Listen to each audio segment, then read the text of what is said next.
Assalamualaikum warahmatullahi wabarakatuh. Salam sejahtera untuk kita semua. Perkenalkan, saya Ilma Wulansari Hasdiansa, dosen pada program S1 Manajemen Fakultas Ekonomi dan Bisnis Universitas Negeri Makassar. Pada kesempatan ini, saya akan menjelaskan secara singkat mengenai salah satu mata kuliah yang saya ampu, yaitu Manajemen Pemasaran. Manajemen pemasaran merupakan mata kuliah dasar dalam rumpun ilmu pemasaran yang bersifat wajib dan diberikan kepada mahasiswa di semester kedua. Mata kuliah ini memiliki bobot 3 satuan kredit semester. Mata kuliah ini bertujuan untuk membekali mahasiswa dengan pemahaman konseptual dan juga aplikatif mengenai prinsip-prinsip dasar manajemen pemasaran.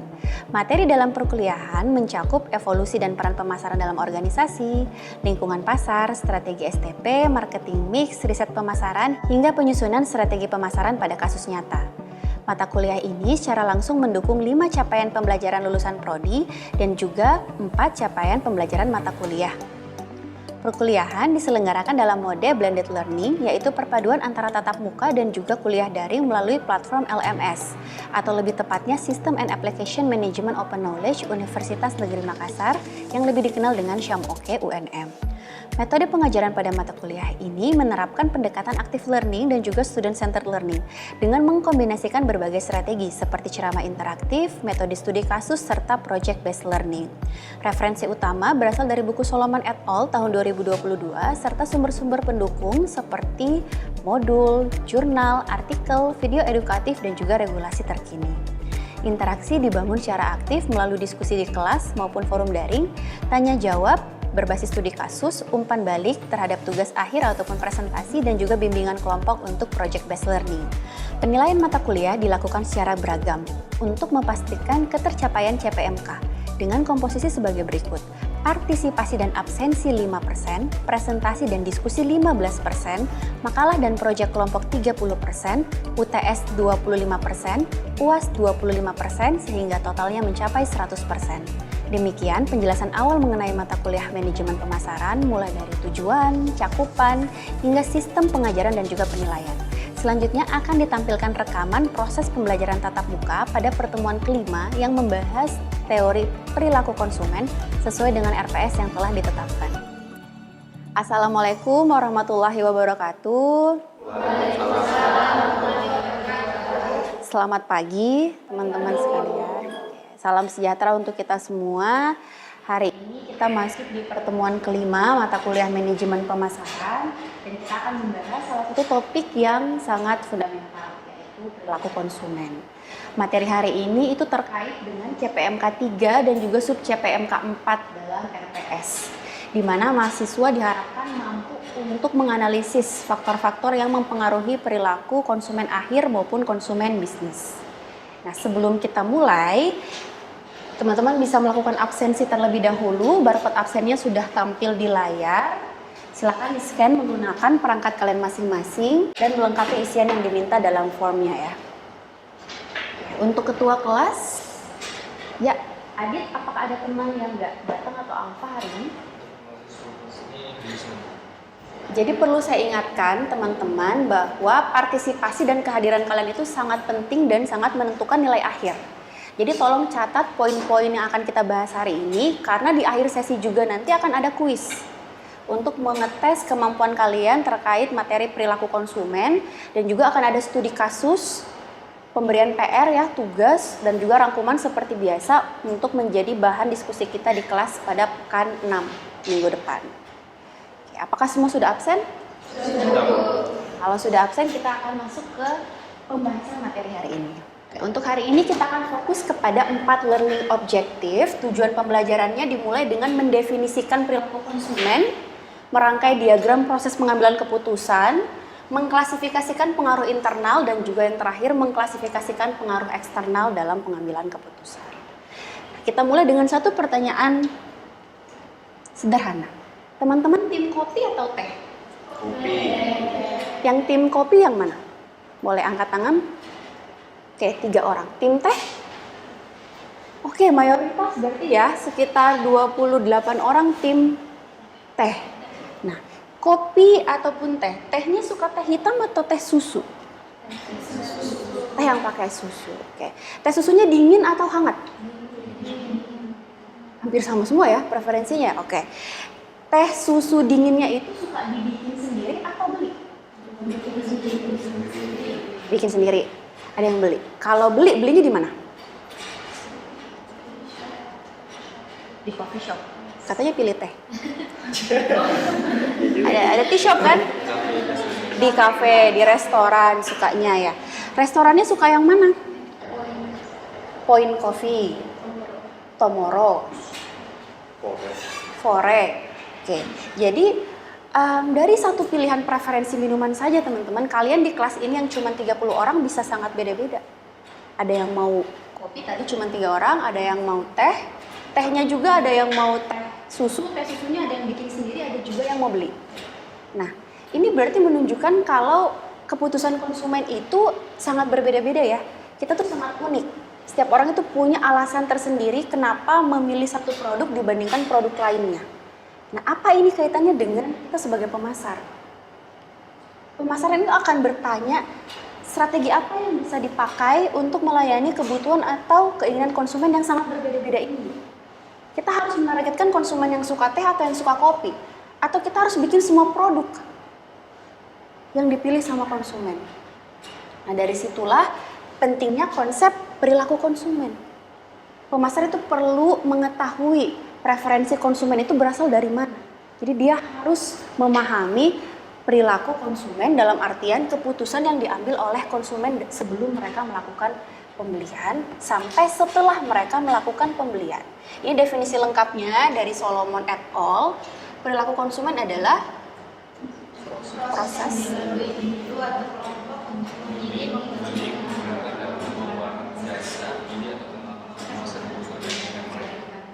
iya, jadi ternyata bukan cuma satu momen sebelum kalian belanja di kasir perilaku itu. Sikap kita sebagai konsumen bukan cuma ketika kita mau beli atau ketika kita konsumsi produk saja, tapi mulai dari kalian memilih. Kalian membandingkan beberapa merek mungkin, tadi teman-teman habis belanja di kantin, kalian pilih dari ketersediaan yang ada, setelah itu kalian bayar, kalian konsumsi, habis konsumsi kalian apain lagi barang itu sisanya? Apa kalian simpan, bawa pulang, atau kalian buang di tempat? Itu semua proses perilaku konsumen. Jadi bukan cuma satu titik saja, ini proses yang dinamis ya, dilakukan berulang. Nah, produk yang dikonsumsi itu bukan cuma barang, tapi di sini sudah saya tandai ada barang, jasa, ide ataupun pengalaman. Semua ini adalah kebutuhan dan keinginan konsumen yang perlu mereka puaskan. Karena perilaku konsumen itu ternyata panjang, bukan cuma satu momen saja. Apakah semua keputusan itu sama? Tidak ya, tadi saja preferensi orang itu bisa beda-beda. Nah, keputusan itu juga ternyata tidak sama teman-teman. Kalau mie instan, coba mie instan, kita ganti contohnya. Indomie, langsung ambil Indomie. Apakah Indomie kamu ukur dulu beratnya bandingin sama merek tadi? Rasa Indomie dari mie sedap ya. Jadi langsung ambil Indomie ketika beli mie instan. Itu yang dikatakan dengan habitual decision making. Jadi kalau proses pengambilan keputusannya instan, seperti seakan kita tanpa mikir langsung ambil aja apa di counter, itu namanya habitual, sudah menjadi kebiasaan. Dibandingin kalau teman-teman mau beli handphone, mau beli smartphone, mau beli HP baru. Nah, kalau mau beli HP baru ini, apakah teman-teman langsung ambil juga di counter?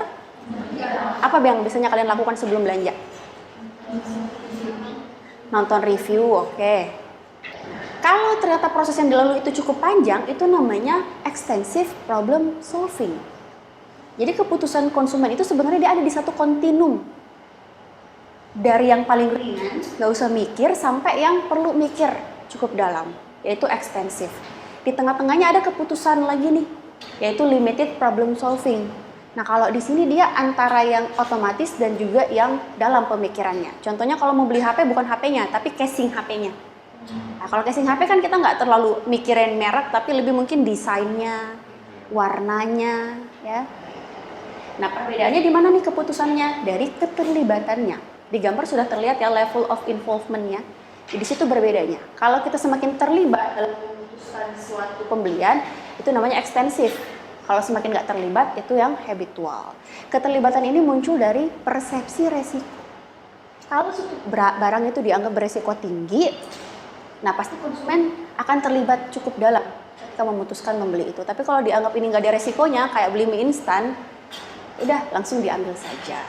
Jadi karena pemasar itu tahu keputusan itu diambilnya itu berbeda-beda ya.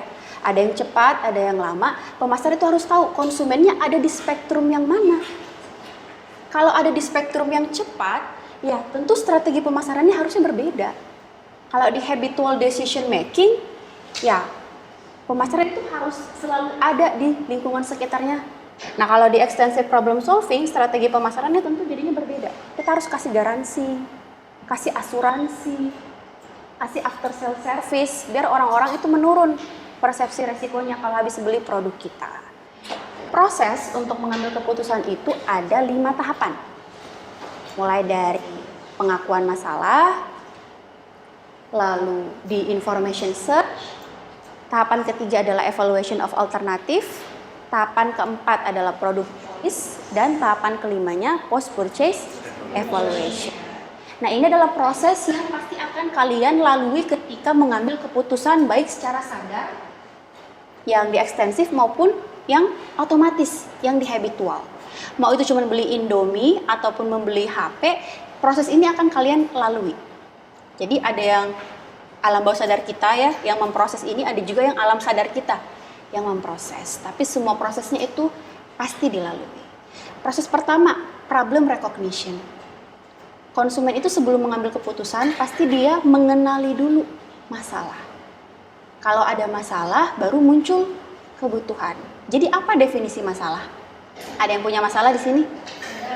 Apa masalahnya, Ainun? Silakan Aulia. Menurut saya, masalah itu adalah kondisi di mana apa yang kita inginkan itu belum tercapai. Oke, tepat sekali. Terima kasih Aulia. Ada yang punya pendapat lain? Atau mau menguatkan pendapat dari Aulia? Tadi Ainun? Mengenai masalah itu adanya ketidaksesuaian antara apa yang kita harapkan dan apa yang terjadi. Oke, tepat sekali ya. Berarti teman-teman sudah memahami masalah itu adalah kesenjangan, gap dari kondisi saat ini dan kondisi ideal. Jadi kalau ada yang belum tercapai, tentu ada masalah. Dengan ada masalah, muncullah kebutuhan. Kebutuhan adalah solusinya, cara untuk menyelesaikan masalah. Di konsumen pertama akan melalui problem recognition dulu. Nanti kalau dia sudah punya masalah, dia akan mencari informasi. Tahap kedua, bagaimana cara menyelesaikan masalahnya. Dari informasi bisa dari diri sendiri, mungkin ada pengalaman atau nanya ke orang, lihat iklan-iklan, lihat berita. Setelah dapat informasinya, tentu ada banyak sekali kemungkinan possibility untuk menyelesaikan masalah itu. Jadi ada pilihan A, B, C, D yang muncul. Nah pilihan ini harus dievaluasi, pilihan mana yang terbaik untuk menyelesaikan masalah kita saat ini. Masuklah di tahap ketiga, evaluation of alternatif. Setelah dapat salah satu alternatif yang terbaik, konsumen akan menentukan keputusan pembeliannya mau di mana. Itulah tahapan keempat, product choice. Ketika dia sudah menentukan, diapain lagi tuh kalau udah beli di kasir produknya? Dikonsumsi. Pasti dikonsumsi. Setelah dikonsumsi, apa udah selesai? Apakah kalian merasa sudah konsumsi langsung melakukan evaluasi? Jadi ada yang sadar, ada yang nggak sadar melakukan evaluasi ya. Tapi alam bawah sadar kita pasti mengevaluasi. Apakah produk yang kita beli tadi sesuai dengan yang kita harapkan? Ketika di tahap kedua, teman-teman kan cari informasi. Mungkin di situ ada iklan-iklan yang menarik yang bilang rasanya enak, kopinya manis, tehnya nggak bikin sepet dan lain-lain. Itu nanti akan kalian evaluasi setelah konsumsi. Apakah beneran informasi yang kalian dapatkan itu, ekspektasi kalian apakah terpenuhi dengan konsumsi yang sudah kalian lakukan? Kalau dia terpenuhi, itu namanya confirmation theory. Kalian puas. Tapi kalau nggak terpenuhi, muncullah ketidakpuasan atau menyesal, kok saya pilih yang ini ya. Kayaknya kopi di Starbucks lebih enak deh, kenapa saya ke Sija ya? Ataupun kebalikan. Jadi proses ini berlangsung lagi teman-teman. Kalau kalian nggak puas, berarti kan masalah kita belum kembali lagi ke tahapan awal. Mengenali masalah. Saya nggak puas nih habis konsumsi ini, apakah saya pergi beli lagi yang lain? Nah, karena kita sudah tahu kalau konsumen itu melalui 5 tahapan pengambilan keputusan, sekarang pemasaran mesti ngapain? Nah, kita harus merespon. Kita harus membuat strategi. Karena di setiap tahapan itu tentu strategi yang bisa kita tawarkan harusnya berbeda-beda. Di strategi pertama, contohnya ketika di tahapan problem recognition, bagaimana caranya konsumen itu kita sadarkan bahwa dia punya masalah atau dia punya kebutuhan. Bahkan sebelum konsumen sadar dia punya kebutuhan, kita menyadarkan dia. Bagaimana contohnya? Contohnya ada seperti ini. Drakor, pengen baper malah baper. Ganti aja ke HP 4G, cuma sejutaan. Sejutaan? Bisa apa? Sejutaan bisa nonton, sejutaan bisa push rank bareng teman, sejutaan bisa pamerin karya lo ke si dia. Sejutaan. Nah, gue suka sejuta gaya lo. Gue beli. Nih, beli aja Samsung Galaxy A03 dengan memori besar dan jaringan stabil 4G, cuma sejutaan pasti awesome. Nah, video yang tadi kalian nonton, apa yang kalian bisa cermati? Dari iklan tadi ini sebenarnya teman-teman, ini menunjukkan masalah. Cuplikan pertamanya nih, dia lagi nonton tapi dia kena buffer. Nah, itu untuk menyadarkan teman-teman yang lagi buffer juga nih, kalau di HP-nya buffer juga, lemot juga. Kalau sebenarnya lemot itu bikin kalian nggak nyaman dalam pakai HP-nya, nonton jadi terhambat. Jadi teman-teman yang awalnya merasa mungkin memang sudah umur HP saya kayak gini, kalian ditampilkan solusinya. Kalau HP kamu selemot HP yang di iklan tadi, mendingan kamu ganti aja dengan HP sejuta. Yang Adit sudah share ke kita, teman-teman itu sudah sampai ke proses keduanya malah. Informasi yang ditawarkan di iklan ini sudah cukup lengkap juga. Ada kapasitas baterai dan kawan-kawan, itu menjadi informasi bagi kita. Ternyata ada nih HP cuma 1 juta dengan fitur-fitur yang sudah sangat lengkap. Itu masuk di strategi kedua. Kita memberikan informasi di mana konsumen itu mencari informasi tersebut. Jadi kalau konsumennya adalah mahasiswa, di mana mahasiswa sering cari informasi biasanya? Di media sosial. Tapi kalau biasanya generasi ibu-ibu, mungkin ibu-ibu kalian, orang tua kalian, di mana mereka cari informasi? Facebook. Jadi platformnya disesuaikan dengan tempat di mana target pasar mencari informasi. Seperti itu. Nah, untuk respon di tahapan ketiga, kalau sudah masuk di evaluation alternatif, itu pemasaran harus memahami dulu nih kriteria apa yang diperbandingkan.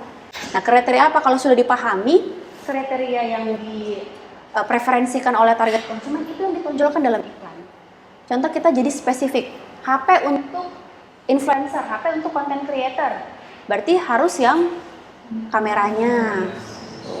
Kalau HP untuk gaming, tentu yang prosesornya yang bagus, baterainya yang awet. Kalau kalian sudah ada di tahapan depan kasir, atau di HP kalian sudah masukkan produk-produk di keranjang, apakah langsung kalian transaksi detik itu juga? Kadang masih mikir lagi ya, padahal udah melalui, udah tahu masalahnya, udah cari informasinya, udah evaluasi pilihan-pilihan yang ada, teman-teman masih mikir lagi. Nah, pemasaran harus bisa mendorong kalau konsumennya udah di tahap product choice, bagaimana biar dia melakukan actual purchase. Strateginya bisa kasih diskon, tepat sekali. Diskon adalah strategi yang paling cepat meningkatkan transaksi. Kita kasih diskon khusus 77, event 77, 88, 99, cuma 1 hari ini. Gratis ongkir. Terakhir di post purchase evaluation. Nah, kita harus mendorong bagaimana ekspektasi konsumen itu tercapai. That's why walaupun pemasaran yang menyadarkan konsumen bahwa mereka punya kebutuhan, kita nggak boleh memberikan informasi yang tidak valid. Karena nanti ketika dia evaluasi ternyata dia nggak puas, konsumen nggak akan kembali lagi ke merek kita. Dia akan menghentikan hubungan dengan kita pada tahapan post purchase evaluation. Itu ya strategi-strategi yang bisa dipakai. Nah, topik terakhir adalah pengaruh. Apa saja faktor yang mempengaruhi perilaku? Ada 3 faktor utama: internal, situasi, dan juga sosial. Jadi internal eksternal, eksternalnya dibagi 2 ya, ada faktor sosial, situasi, dan juga faktor sosial. Nah, untuk di pengaruh internal ini adalah pengaruh psikologis ya teman-teman, pengaruh psikologis kita, keunikan diri kita dalam mengambil keputusan. Nah, ini semua kombinasi ini semua yang membuat kita mengambil keputusan. Pertama dari persepsi. Nah, kalau untuk persepsi, ada yang tahu definisi persepsi? Betul, Sofia, pandangan kita. Kenapa kita bisa memandang sesuatu? Karena kita mendapatkan stimulus ya. Stimulus. Ada rangsangan. Stimulus itu seperti cahaya, suara, bau, itu semua stimulus dari lingkungan dan lain-lain. Stimulus ini ditangkap oleh indera. Makanya manusia tuh dikasih indera. Ada berapa inderanya manusia? 5. Ada bahkan indera ke nah, yang cahaya, indera apa yang tangkap? Mata. Suara, telinga, dan lain-lain. Nah, ketika kita dapat stimulus dari lingkungan, lalu kita menangkap itu di indera, jadilah persepsi. Kita mempersepsikan sesuatu karena kita merespon stimulus dari lingkungan. Dan ini kenapa bisa berbeda-beda? Karena mungkin stimulus yang kita dapatkan berbeda-beda. Yang kedua, motivasi. Motivasi adalah dorongan. Dorongan dari dalam diri untuk memenuhi kebutuhan dan keinginan. Nah, dorongan ini sangat berbeda-beda. Teori yang paling umum kita pakai adalah teorinya Maslow. Maslow itu punya hierarki of needs. Dia ada 5 tingkatan. Tingkatan pertama itu tingkatan psikologikal. Kata Maslow, kalau kebutuhan kita dari tahapan pertama itu belum terpenuhi, kita nggak akan memenuhi kebutuhan kita yang lainnya. Kita akan terdorong untuk naik kalau sudah terpenuhi kebutuhan yang basic di bawah. Dimulai dengan kebutuhan psikologis, yaitu sandang, pangan, dan papan. Kalau sandang, pangan, papan sudah terpenuhi, baru kita mencari kebutuhan untuk safety, keamanan. Kita akan memenuhi keamanan kalau sandang, pangan, papan kita sudah terpenuhi. Barulah rumah itu butuh kunci, butuh gerbang, dan lain-lain. Motor kalian kunci kalau kalian punya motornya kan. Nah, itu beberapa dari faktor internal ya. Kalau untuk faktor eksternal, itu faktor situasi. Ini juga sangat mempengaruhi keputusan kita karena kita terbatas mungkin di lingkungan fisik ataupun waktu. Lingkungan fisik, kalau teman-teman ke bandara, mau nggak mau beli aqua harganya 15.000, mahal. Karena lingkungan kita terbatas. Nggak mungkin kan kita bilang, saya ke Indomaret di depan dulu, baru saya balik lagi masuk ke bandara, ke Sudiang dulu mungkin ya. Kita terbatas, jadi mau nggak mau keputusan kita juga dipengaruhi lingkungan. Waktu, sumber daya manusia yang paling terbatas. Bukan uang ya, waktu. Karena waktu itu tidak bisa nggak bisa dibeli, nggak bisa diulang, nggak bisa di rewind, putar kembali, nggak bisa dinonton kembali, nggak bisa diapa-apain waktu kalau sudah berlalu. Makanya pemasaran bisa ngapain nih? Karena tahu nih faktor waktu mempengaruhi, pemasaran itu bisa menyediakan barang-barang yang menghemat waktu. Betul, Rima. Muncullah makanya mesin cuci. Dulu orang kan nyuci gosok aja ya. Muncul rice cooker, dulu kan orang ditanak nasinya. Muncul presto, dulu orang masak ketupat, buras, coto berjam-jam, sekarang pakai presto 30 menit selesai. Barang-barang yang memenuhi kebutuhan dan keinginannya konsumen untuk menghemat waktu. Untuk sosial ini juga ya, mereka semua ini adalah kelompok-kelompok sosial yang mempengaruhi. Mulai dari budaya kita, ataupun kita punya opinion leader mungkin, kita mengikuti kelompok tertentu, itu juga akan mempengaruhi keputusan konsumen. Nah, cukup sekian untuk materinya teman-teman. Sekarang adalah take home activities untuk pekan depan. Ini ada studi kasus yang harus teman-teman kerjakan secara individu ya. Studi kasusnya itu memilih salah satu produk yang kira-kira saat ini atau masa mendatang akan kalian butuhkan. Nah, coba kalian analisa seperti apa proses pengambilan keputusan. Yang tadi ada berapa? Ada 5. Tuh, ya, jadi langkah-langkahnya pengambilan keputusan ada 5. Coba kalian jelaskan mulai dari situasi kenapa kalian butuh produk itu sampai kepada evaluasi kira-kira kalian akan menyukai produk itu atau tidak. Nanti dikumpulnya di LMS ya, di Syam Oke, deadline-nya sebelum pertemuan pekan depan. Ada yang mau ditanyakan soal tugas? Nah, kalau tidak ada, seperti yang sudah saya sebutkan tadi, kita lakukan dulu quiz. Saya ingin mengetes pemahaman teman-teman. Bisa dikeluarkan perangkatnya semua, teman-teman bisa scan. Oke, semua sudah masuk ya. Jadi kita sudah bisa mulai kuisnya sekarang.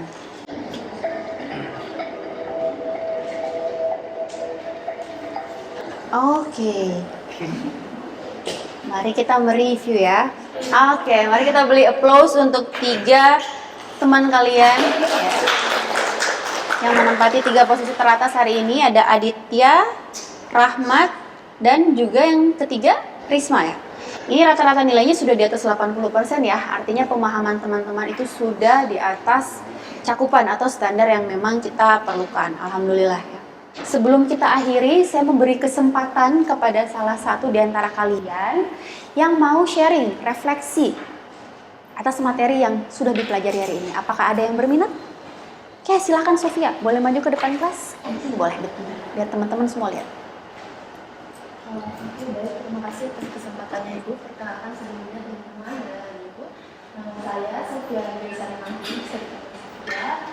Jadi refleksi yang bisa saya tangkap dalam pembelajaran materi pada hari ini yaitu materinya understand consumer atau memahami perilaku konsumen itu, saya bisa belajar bahwa pelanggan itu adalah betul-betul kunci utama dalam pemasaran. Dan kedepannya saya juga ingin menganalisis lebih dalam lagi bagaimana cara membuat strategi pemasaran yang tepat. Mungkin itu yang bisa saya sampaikan. Oke. Luar biasa ya refleksi hari ini oleh Sofia. Terima kasih banyak. Semoga sudah tercapai tujuan pembelajaran yang 4 tadi di awal. Kalau ada pertanyaan ataupun diskusi lanjutan yang teman-teman mau lakukan di kelas, bisa melalui platform LMS ya, di Syam Oke saja. Kalau untuk pengumpulan tugas juga ada di Syam Oke. Terima kasih atas partisipasi dan kerjasama luar biasa yang teman-teman berikan hari ini. Ingat kata Seth Godin, marketing is no longer about the stuff you make, but about the stories you tell. Jadi semakin kita paham soal perilaku, cara bertindak, dan cara berpikir konsumen, semakin kita bisa membangun cerita yang memiliki value untuk konsumen tersebut. Saya harap kuis, juga lecturing dan diskusi, serta tugas yang saya berikan hari ini bisa semakin membantu teman-teman memahami tentang cara bertindak dan juga cara berpikir konsumen.